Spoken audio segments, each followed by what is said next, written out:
Room makeover যখন করছিলাম তখন দেখলাম যে আমার কাছে সিলভার কালারের কিছুটা পেন্ট বেঁচে গেছে। তো আমার মনে পড়লো যে আমার কাছে একটা সিলভার কালারের চুড়িও ছিল, যেটা অনেক দিন আগে কিনেছিলাম। আর সেটার মাঝে মাঝে কালার ফেড হয়ে গেছিলো, তো পরতে পারছিলাম না। তো ভাবলাম যে সেই সিলভার কালার যেটা বেঁচে গেছে স্প্রে কালার, তো সেটা এর মধ্যে করে দিলে কেমন হয়। তো সেই মতো আমি এর মধ্যে ওই সিলভার কালারের স্প্রে করা শুরু করলাম।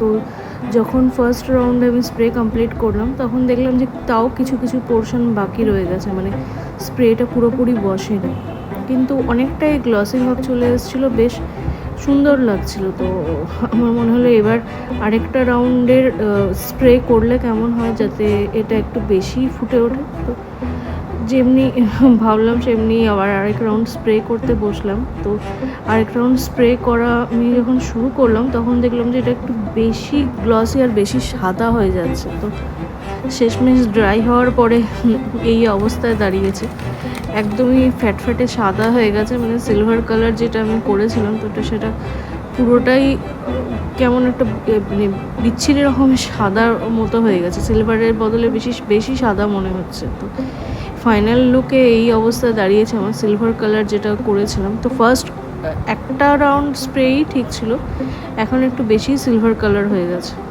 আপনাদের কি মনে হয় এটার বেশি সিলভার কালার? আমার হাত বেশি কালো লাগছে